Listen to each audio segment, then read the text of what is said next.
The war had ended, but for some, the echoes of gunfire lingered like ghosts in the fog. Omar Bradley, the steady hand of the American forces, sat in the quiet aftermath, his mind a battlefield of memories. He wasn't one for grand tales or polished legacies. Bradley measured men by their deeds, not their dazzle. Yet, when thoughts turned to George S. Patton, the thunderous force who charged through Europe like a storm unleashed, Bradley's reflections cut deeper than any sword. Patton wasn't just a general, he was a whirlwind of ambition and fury, a man who treated war as his life's blood. Bradley saw it from the start, at West Point, where Patton's bravado hit a core of raw fear, a dread of mediocrity that drove him to extremes. While others chased weekends and ease, Patton drilled until his body screamed, forging himself into something unbreakable. Bradley, ever the observer, noted how that intensity wasn't ego alone, it was survival, a shield against the void of failure. In the scorching sands of North Africa, where American troops faltered against Rommel's cunning, Patton exploded onto the scene like a desert gale. Discipline was his weapon. Helmets strapped tight, boots polished to mirrors, salutes sharp as bayonets. Soldiers grumbled under his iron grip, cursing the endless inspections and relentless marches. But Bradley watched the transformation unfold. Units that once scattered like leaves in the wind now held firm, pushing back with newfound grit. He injected steel into spines that had gone soft, Bradley later confided, his voice laced with reluctant awe.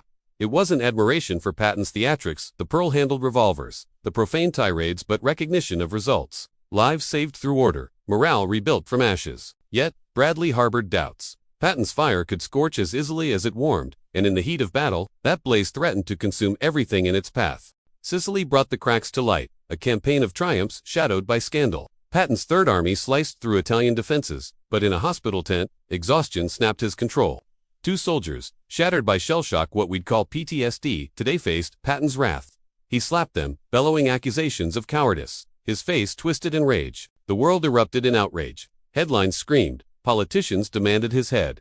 Bradley, positioned between loyalty and duty, witnessed the fallout up close. Patton wasn't defiant, in private just broken, pacing like a caged lion, cursing his own impulses. He carried the weight of every fallen soldier, Bradley reflected years later, and saw weakness as betrayal to them all. It wasn't defense of the act, but understanding. Patton viewed war as a merciless arena where hesitation killed. Bradley intervened quietly, pulling strings to save Patton's career, knowing the army needed his edge, even if it cut both ways. As the Allies stormed Normandy's beaches and raced toward Germany's heart, Patton's genius shone like a beacon in the chaos. His tanks devoured miles, outflanking Nazis who trembled at his name. Old blood and guts. They whispered in fear. Bradley, commanding the overarching strategy, often reined him in. Slow down, George. Supplies can't keep pace. Arguments flared in map-strewn tents, voices rising over flickering lanterns. Patton saw visions of total rout, Berlin in flames before winter. Bradley tallied the risks: exposed flanks, weary troops, mounting graves. He thought like a predator, Bradley admitted, in hushed tones afterward, anticipating the enemy's panic before they felt it. Their clashes were unpersonal vendettas, but collisions of philosophy. Patton's relentless drive versus Bradley's calculated caution. Yet, in victory's glow, Bradley conceded the true audacity shattered German resolve, turning stalemates into breakthroughs that spared thousands from prolonged slaughter. Victory in Europe arrived like a thunderclap, but for Patton, it was a hollow echo. Berlin fell, Nazis crumbled, yet he paced restlessly, railing against the unfinished fight. We stopped too soon, he'd growl, eyes blazing with unspent fury. Bradley observed the shift, the once unstoppable warrior, now adrift in peacetime bureaucracy. Occupation duties chafed Patton's Nazification policies. He mocked as naive, comparing ex-enemies to mere politicians. His words ignited scandals, drawing Washington's ire. Bradley, now his superior, played mediator, softening reports and deflecting blows. I shielded him more than I fought the foe, Bradley later revealed, a trace of weariness in his gaze. But the system demanded conformity. Patton's unfiltered honesty became his undoing. Relieved of command, he was sidelined to a desk job. A lion clipped of claws, humiliation etching lines on his face deeper than any scar. December 1945 brought the cruel twist no one foresaw. A routine car ride turned fatal, a collision that snapped Patton's neck, leaving him paralyzed in a Heidelberg hospital. Bradley received the call like a gut punch, rushing to his bedside where machines hummed and nurses whispered. Patton, the indomitable, lay still, his voice a faint rasp, sharing final regrets. He died days later, not in glory's blaze, but in quiet defeat. Bradley stood at the funeral, rain mingling with unspoken grief. The coffin, a stark reminder of war's toll. He perished when the battles did, Bradley murmured privately, his spirit departing long before his body. No conspiracies clouded the accident for Bradley. It was fate's ironic mercy, sparing Patton a world that no longer needed his storm.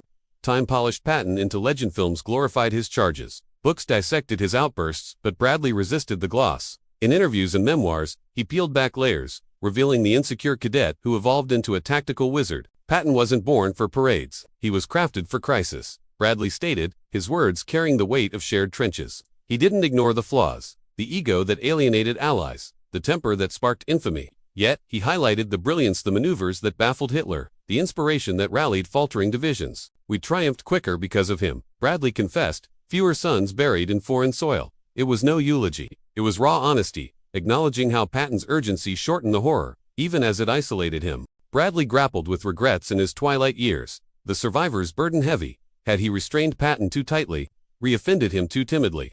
In quiet reflections, he pondered alternate paths. Unleashed Patton storming to the Rhine unchecked, perhaps ending the war months earlier or igniting fresh disasters.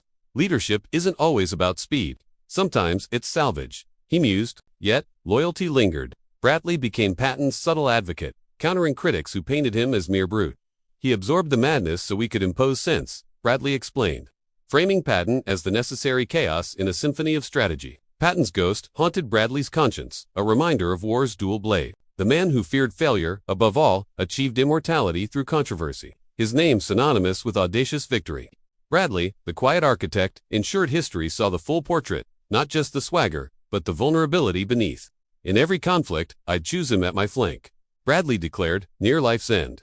A testament forged in fire and tempered by time. Their bond, forged in opposition, endured as lesson. War demands the unyielding, but peace devours them. Bradley carried that truth silently, a final salute to the storm that cleared the way. As decades blurred the lines between fact and folklore, Bradley watched Patton's image warp under Hollywood's lens, dramatic monologues, cinematic charges erasing the human frailty. He countered with grounded tales, late-night strategy sessions where Patton sketched maps with feverish precision, or moments of doubt masked by bluster. History simplifies. Reality complicates, Bradley noted, urging a nuanced view.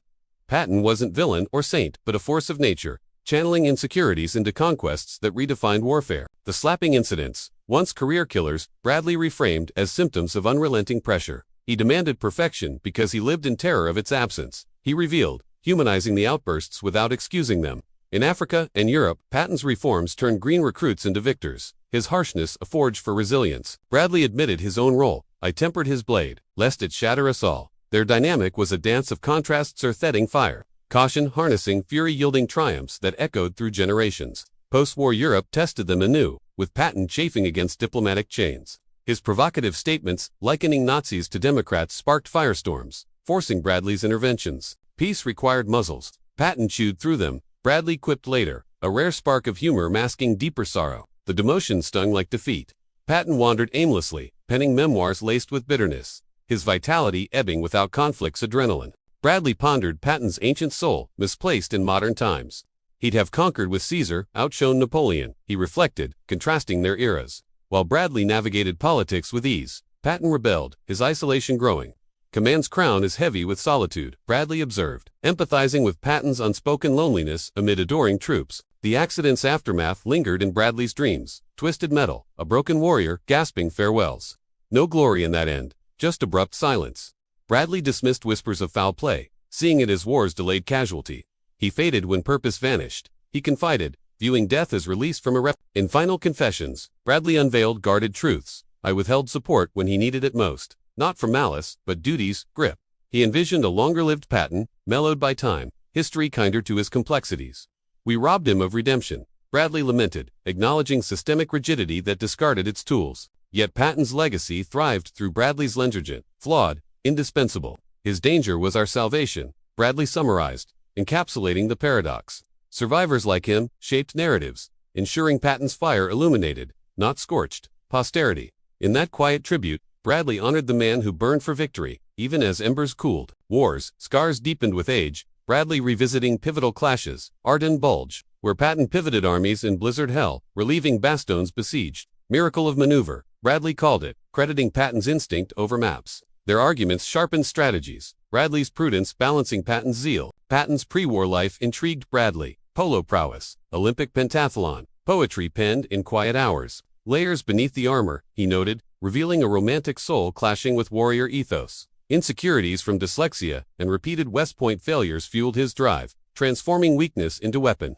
Sicily's hospitals haunted Bradley too. He advocated for mental health reforms post-slapping, influenced by Patton's misstep. We learned humanity amid horror, he reflected, turning scandal to progress.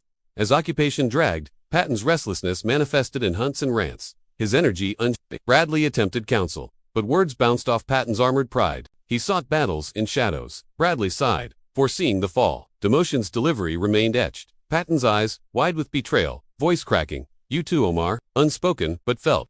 Bradley bore that wound, questioning if friendship trumped chain of command. Posthumously, Bradley championed Patton's innovations, armored tactics, revolutionizing mobility, emphasis on speed, prefiguring blitzkrieg counters. He rewrote the rules, Bradley praised, ensuring credit amid overshadowing egos. Conspiracies amused Bradley.